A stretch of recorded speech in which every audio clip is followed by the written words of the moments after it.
The flash drive. The envelope arrived with my morning coffee, crisp white paper that felt like winter against my fingertips. Inside, divorce papers filed on my 42nd birthday, delivered with the precision of someone who had been planning this moment for months. The cruelest part wasn't the timing. It was the realization that while I had been planning a quiet celebration, my husband of 17 years had been planning my dismissal. My name is Elena Vasquez, and was a forensic accountant living in Portland, Oregon. Numbers had always been my sanctuary, their absolute honesty a comfort in a world of half-truths and hidden motives. I specialized in uncovering financial deceptions for law firms, tracing the breadcrumbs that cheating spouses and embezzling executives left behind. The irony of my profession would become apparent soon enough. I sat in my home office that morning, the same room where I had built my practice over the past decade, surrounded by case files and spreadsheets that told stories of human greed and betrayal. The divorce papers lay spread across my mahogany desk like evidence at a crime scene. My Marcus wanted half of everything. The house we had renovated together, room by room, weekend by weekend. My business, which I had built from nothing while he pursued his photography career. Even my retirement accounts, funded by years of careful saving while his artistic endeavors generated more hope than income. The petition cited irreconcilable differences, that bland legal phrase that covered everything and nothing. But I knew the real reason. Her name was scattered throughout our joint credit card statements like confetti: expensive dinners at restaurants we had never visited together, hotel charges from business trips that weren't business trips, jewelry purchases that never made it home to me. Sarah Chen, 28 years old, Marcus's photography assistant who had joined his studio 6 months ago. I had met her once at a gallery opening. A luminous young woman with the kind of effortless beauty that made middle-aged wives everywhere suddenly conscious of their crow's feet and softening jawlines. She had smiled at me with what I now recognized as pity, her hand resting possessively on Marcus's arm while he introduced her as his right hand. The rage came in waves. Not the hot, explosive anger that burns bright and fades quickly, but something deeper and more patient. A cold fury that settled into my bones and whispered that justice and revenge were not the same thing, but they often walked hand in hand.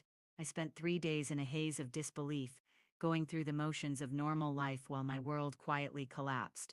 I made coffee each morning and sat in our kitchen, my kitchen now, staring at the ceramic backsplash we had installed together 2 summers ago.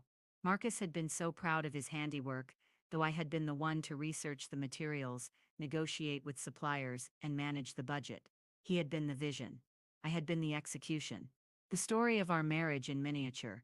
On the fourth day, I did what I do best. I followed the money. Marcus had been sloppy in a way that would have embarrassed any competent criminal.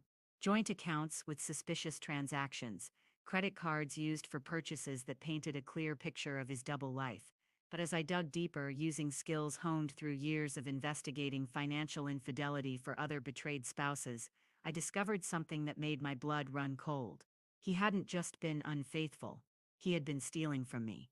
The trail led to a series of transfers from our joint business account, the one we used for household expenses and shared investments, to a personal account I had never seen before. Thousands of dollars moved in careful increments over the past 8 months. Money that should have been building our future had instead been funding his affair. But that wasn't the worst of it. Marcus had been forging my signature on loan applications, using my credit score and business reputation as collateral for investments in his photography studio. Investments that, according to the paperwork I uncovered, included Sarah as a 50% partner. They had been planning their future together, quite literally, on my dime. The final piece of the puzzle came when I accessed our home security system, something Marcus had forgotten existed since I was the one who managed all our technology accounts. The cameras I had installed 2 years ago for security had captured everything. Hours of footage of Marcus and Sarah in our home, in our bed, making plans for their life together while I was at work, earning the money they were spending. I watched it all with the detached professionalism I brought to my most difficult cases. Here was Marcus telling Sarah he would ask for half of everything in the divorce. Here was Sarah suggesting they could sell the house and use my business as a stepping stone until their photography ventures took off. Here was my husband of 17 years, laughing about how Elena never pays attention to the finances anyway. She's too busy with her boring numbers. They had underestimated me. It was almost insulting. I spent the next 2 weeks building my case with the same methodical precision I brought to my professional investigations. Bank records, credit reports, security footage, email accounts that Marcus had foolishly linked to our shared computer.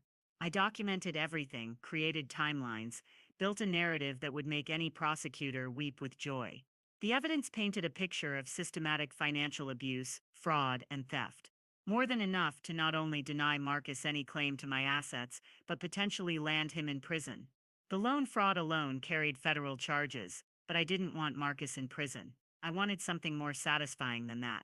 Marcus's lawyer was a slick young man named David Turner, who had clearly been chosen more for his aggressive reputation than his attention to detail. He arrived at our mediation session with a swagger that suggested he thought this would be a simple case of dividing assets between a philandering husband and his naive, wounded wife. Marcus sat beside his lawyer with the same self-satisfied expression he had worn when explaining to Sarah how easy this divorce would be. He had gained weight over the past few weeks, his face softer and more prosperous looking. Success suited him, or at least the anticipation of success did. Sarah wasn't in the courtroom, that would have been too obvious, but I could feel her presence in Marcus's newfound confidence, in the way he avoided my eyes while his lawyer presented their case. They wanted the house. They wanted half my business. They wanted alimony, claiming that Marcus had sacrificed his own career to support mine, a revision of history so bold it was almost admirable. According to their narrative, I was the successful breadwinner who had neglected her marriage while Marcus played the supportive spouse, nurturing our relationship and managing our home. My lawyer, Patricia Williams, was a gray-haired woman in her 60s who specialized in high-asset divorces. She had the kind of calm competence that came from decades of watching people destroy their lives over money and pride. She listened to Marcus's demands with the expression of someone watching a child demand the moon. "Mrs. Vasquez has prepared a response," Patricia said when Turner finished his presentation. I reached into my briefcase and withdrew a small flash drive. Black plastic, unremarkable except for the devastation it contained. "Your Honor," I said, my voice steady despite the adrenaline coursing through my veins, "I believe this evidence will clarify the true nature of our marital assets and my husband's conduct during our marriage." The judge, a stern woman named Helen Morrison who had a reputation for efficiency, gestured for the bailiff to load the drive into the courtroom's computer system. What followed was 23 minutes of silence broken only by the occasional sharp intake of breath. The bank records came first, showing the systematic theft from our joint accounts. Then the forged loan documents. My signature clearly different from authentic samples. The security footage was the masterpiece, carefully edited to show Marcus and Sarah planning their future while literally spending my money. But the pièce de resistance was the email thread I had discovered between Marcus and Sarah, discussing not just their affair but their plans to milk Elena's business for everything it's worth during the divorce proceedings. Marcus had even joked about my autistic attention to detail, making it easy to hide things from me. I watched Marcus's face as each piece of evidence appeared on the courtroom monitor. The confident smile faded first, replaced by confusion, then understanding, then a pale terror that made him look like the stranger he had become. Turner was frantically whispering to his client, but Marcus seemed incapable of response. He stared at the screen showing his own words, his own plans, his own betrayal, laid bare with the kind of methodical precision that was my signature. "Mrs. Vasquez," Judge Morrison said when the presentation ended, "I assume you'll be filing criminal charges as well as pursuing this divorce?" "Actually, Your Honor, I'm prepared to make a deal." The words surprised everyone, including Patricia, who gave me a sharp look. "Hernandez," I said, turning to address Marcus directly for the first time in weeks, "you can walk away from this marriage with what you brought into it, which is essentially nothing. No alimony, no claim to my business, no share of the house. In exchange, I won't pursue criminal charges for the loan fraud, theft, or forgery." Marcus's voice was barely a whisper. "Elena, or," I continued, "you can continue to fight for half of everything, and I'll make sure the district attorney gets copies of all this evidence. Your choice." The room was so quiet I could hear the air conditioning cycling on and off. Marcus looked at his lawyer, who was staring at his legal pad as if it contained escape routes. "I'll need to consult with my client," Turner finally managed. "You have 5 minutes," Judge Morrison said. Her tone suggested she had seen enough courtroom drama for one day. Marcus and his lawyer huddled in the corner, their urgent whispers carrying across the silent room. I sat perfectly still, hands folded in my lap, watching my husband of 17 years negotiate the terms of his surrender. When they returned to the table, Marcus couldn't meet my eyes. "My client accepts Mrs. Vasquez's terms," Turner said. Judge Morrison nodded briskly. "The court accepts the agreement, Mr. Hernandez. You are to vacate the marital residence within 30 days and have no further claim to any assets acquired during the marriage. Mrs. Vasquez, I trust you'll provide copies of this evidence to my clerk for the record." "Of course, Your Honor." And just like that, it was over. 17 years of marriage dissolved in a courtroom that smelled like industrial carpet and disappointment. Marcus left without speaking to me, Turner trailing behind him like a pallbearer. I gathered my papers with the same methodical care I brought to closing a case file. "Elena," Patricia said, as we walked out of the courthouse together, "that was either the most impressive or the most terrifying thing I've seen in 30 years of family law." "Justice," I replied, "shouldn't be terrifying. But it should be thorough." The house felt different that night, not empty. I had been living alone for weeks, but somehow larger, as if space that had been compressed by betrayal was finally expanding again.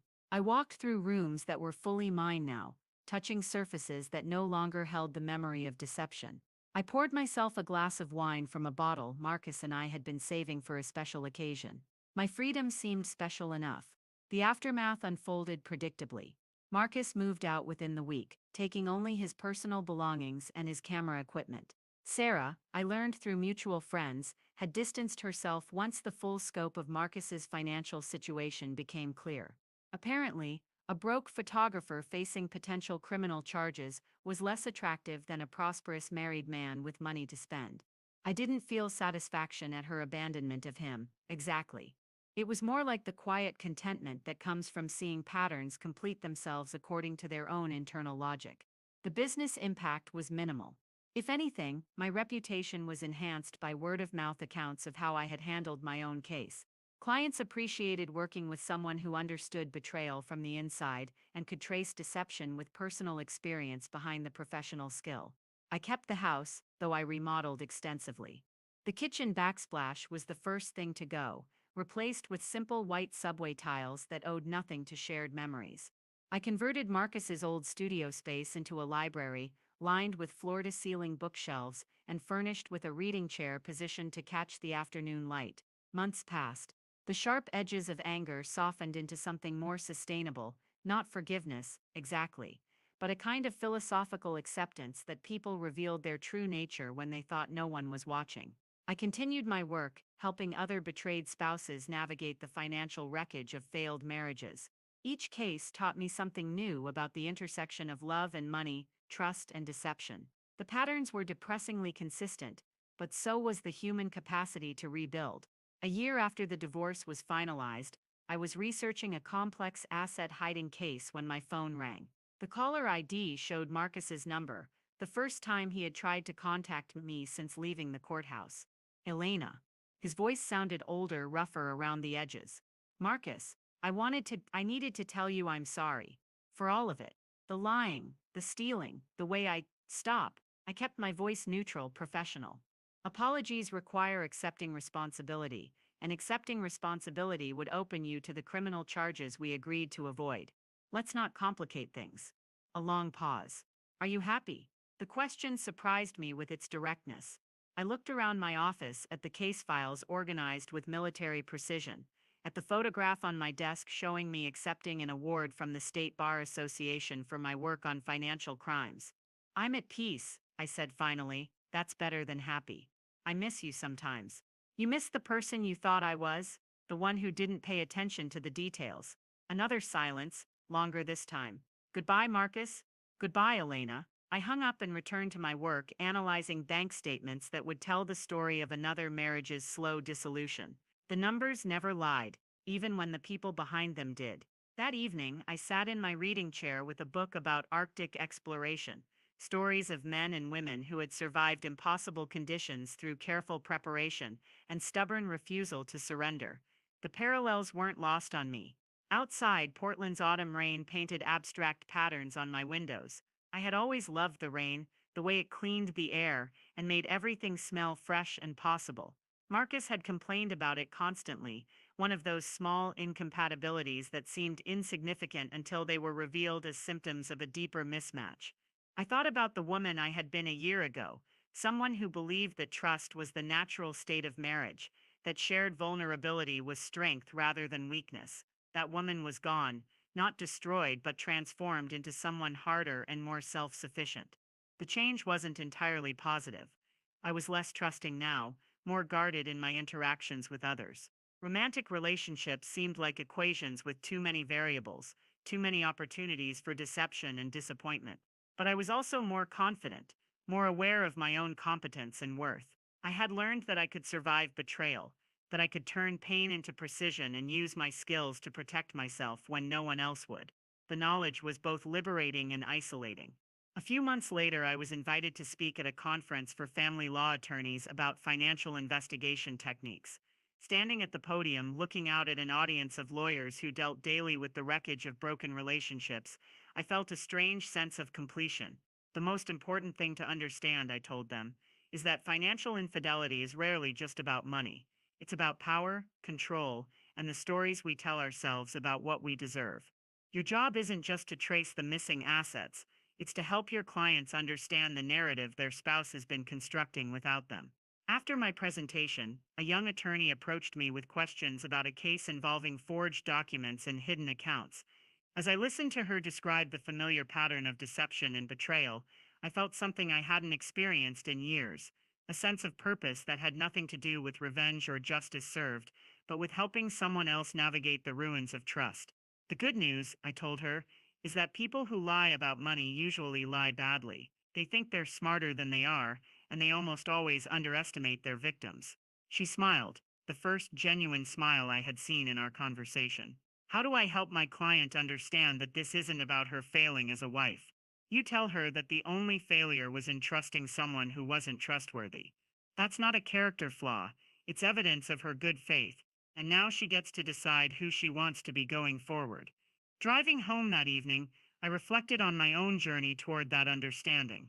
The woman who had opened those divorce papers 18 months ago would barely recognize the person I had become.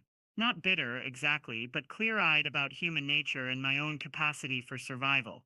I had learned that strength wasn't about avoiding betrayal. That was impossible if you wanted to live an open life. Strength was about responding to betrayal with intelligence rather than emotion, with precision rather than destruction. The flash drive that had ended my marriage sat in my office safe now, a small plastic artifact of a larger transformation. Sometimes clients asked if I ever regretted not pursuing criminal charges against Marcus, if I ever wished I had pushed for maximum punishment rather than simple justice. The answer was always no. Prison would have been someone else's justice, imposed by a system designed to punish rather than restore. What I had chosen was personal justice, taking back control of my story, my assets, and my future. Marcus's punishment was having to live with the knowledge of what he had lost and why he had lost it. That seemed more than sufficient. On quiet Sunday mornings, I walked through my neighborhood and observed the small dramas of domestic life playing out behind windows and garden gates. Couples arguing over car repairs, families negotiating the complex logistics of children's schedules, the daily negotiations that made up a life shared with another person. I didn't miss the complications, but I sometimes missed the companionship. The difference was that now I knew the price of that companionship and could make informed decisions about whether I was willing to pay it. 2 years after the divorce, I was contacted by a documentary filmmaker who wanted to interview me about financial investigation techniques for a series about white-collar crime. During our preliminary conversation, she asked if I had any regrets about how I had handled my own case. The only regret, I said, is that it took me so long to start paying attention to what was happening in my own life.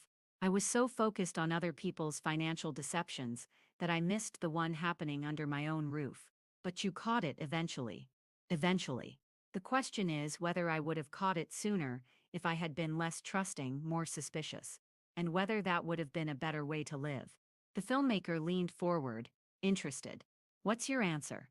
I considered the question carefully. I think trust has to be earned and maintained, not assumed and ignored. The mistake wasn't in trusting Marcus initially, it was in continuing to trust him after he stopped earning it. How do you know when someone stops earning your trust? When they start working harder to hide things from you than to share them with you. When privacy becomes secrecy, and secrecy becomes deception.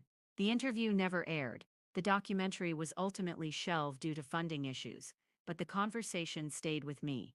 It forced me to articulate something I had been feeling but hadn't quite understood, that my transformation wasn't about becoming harder or more cynical, but about becoming more honest about the conditions under which trust could flourish. I began accepting invitations to social events again, cautiously re-entering the world of casual friendships and potential romantic connections. The difference was that I no longer approached these relationships with the assumption that good intentions were sufficient. I paid attention to actions rather than words, to patterns rather than promises. It made for a more complicated social life, but also a more authentic one. 3 years post-divorce, I met David at a conference on forensic accounting. He was a retired FBI investigator who had specialized in financial crimes, someone who understood the language of deception and the satisfaction of unraveling complex lies. Our relationship developed slowly, built on mutual respect and shared professional interests rather than romantic intensity. We talked about cases the way other couples discussed movies, analyzing the psychology of white-collar criminals and the techniques used to catch them. You realize, David said one evening over dinner, that most people would find our dinner conversation disturbing. I laughed, the first genuinely carefree laugh I had enjoyed in years. Most people don't understand that justice is a form of love. It's caring enough about truth to fight for it. Is that what you did with your ex-husband? Fought for truth? I fought for myself. The truth was just the weapon I happened to be good at using. David nodded thoughtfully. The best kind of revenge is living well. I don't think what I did was revenge, I said. Revenge is about punishing someone for what they did to you. What I did was about preventing them from continuing to do it. What's the difference? Revenge looks backward. Justice looks forward. We never married, David and I, but we built something sustainable and honest. A partnership based on clear communication and mutual respect, rather than romantic illusion. We maintained separate homes but shared holidays, separate finances but consulted each other on major decisions. It wasn't the life I had imagined at 25, but it was a life I had chosen consciously, with full knowledge of its benefits and limitations. 5 years after that morning, when I opened the divorce papers, I received an unexpected letter. Not from Marcus. We had had no contact since that single phone call, but from Sarah Chen. She was writing to apologize, she said, for her role in the destruction of my marriage. She had been young and naive, swept up in what she thought was romance, but now recognized as a mutual delusion. She had learned, through mutual acquaintances, about the financial fraud and wanted me to know she had been unaware of Marcus's theft.